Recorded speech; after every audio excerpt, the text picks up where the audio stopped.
I'm Jadea Murray, and here on a positive note, we highlight the most heartwarming stories from all around our tri-state that move and inspire us. And a 5-year-old from New Jersey is definitely inspiring me.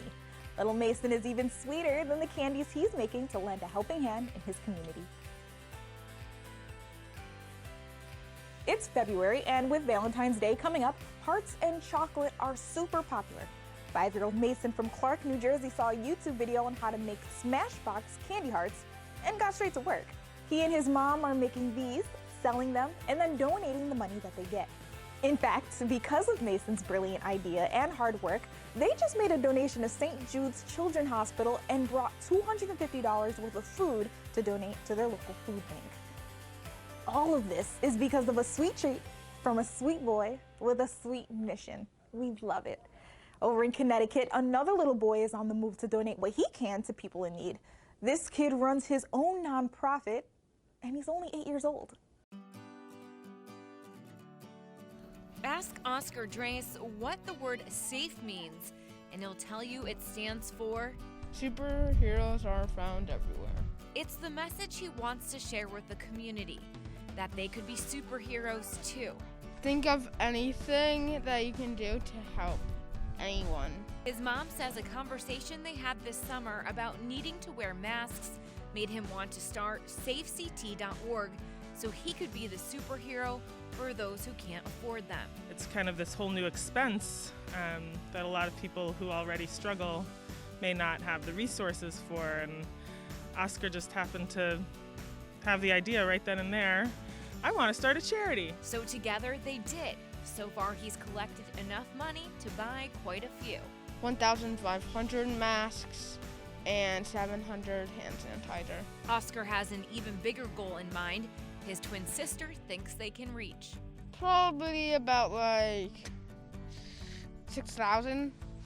We can totally do that. They use their donations to buy the supplies and drop them off at organizations that work directly with people in need. I'm so proud. It makes me so happy. He's just such a sweet kid. He really is truly always aware of how others are feeling, how others are doing. To help Oscar reach his goal, we have a link to his website on ours, news12.com. I have to say, we adults could stand to learn a thing or two from the kids in our tri-state. Over in Brooklyn now, there's a store in Gowanus that was just revamped to make extra room for extra items for its clientele. But here's the twist. Everything is free. Let's take a look.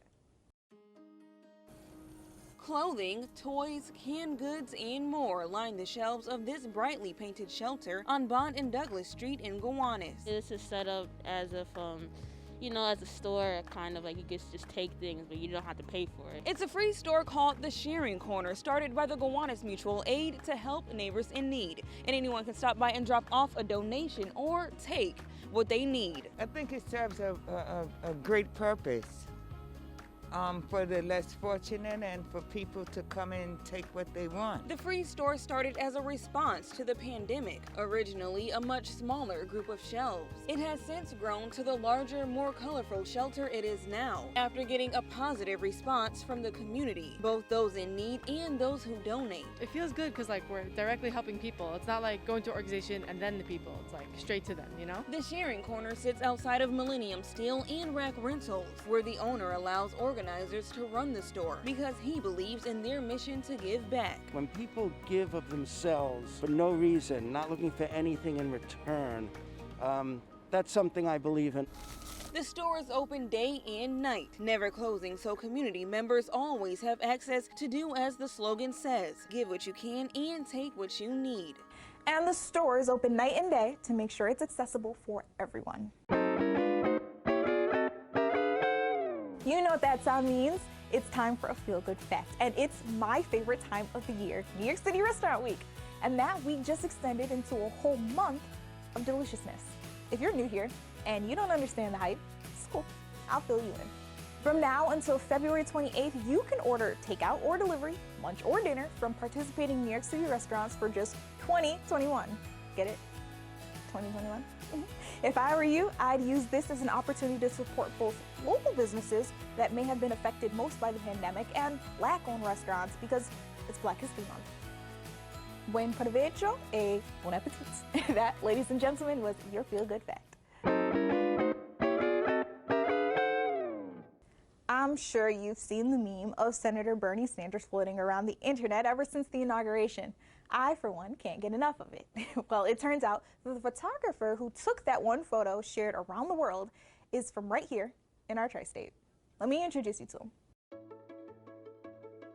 Bernie has joined the set of power and politics. He's even been made into dolls. The mittens he wore sold out. Newtown native Brendan Smialowski took that photo. It's a nice moment, and I can see why people like it. It's just a very natural moment. A seasoned photojournalist, Smialowski says he was looking for key political players to photograph that day and says he never had the intention of capturing a viral photo.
Well, they say life imitates art, but this story proves that sometimes it's the other way around.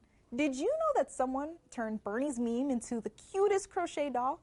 And that certain someone is actually also from Connecticut.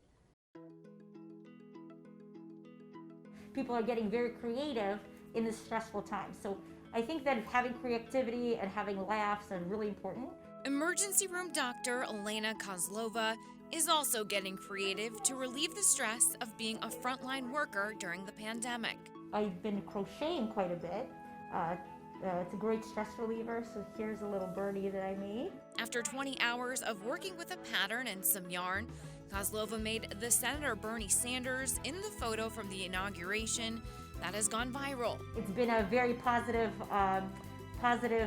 picture because it's making people laugh. She got hooked on crocheting about 6 years ago, but hasn't sold one of her creations until now. I figured that it would be a great way to give back to the emergency department. And if I was able to sell some of him, then we would be able to raise a little bit of money for the emergency room staff. She calls the cleaning and desk staff in the ER department the hospital's unsung heroes. They work tirelessly. Our secretaries are absolutely incredible.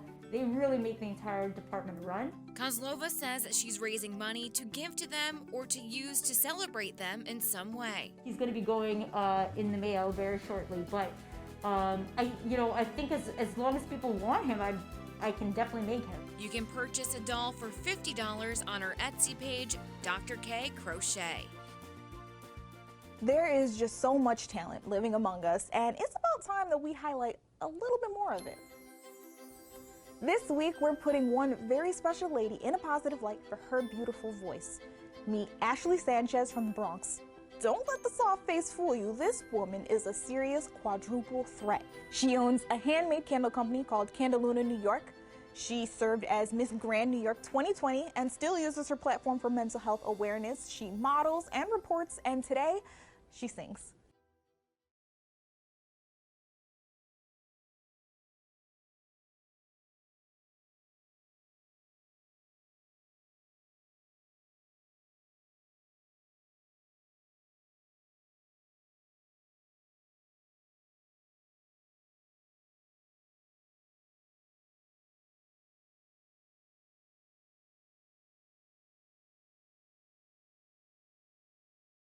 Miss Sanchez is a proud Puerto Rican woman with big dreams and even bigger plans to achieve them.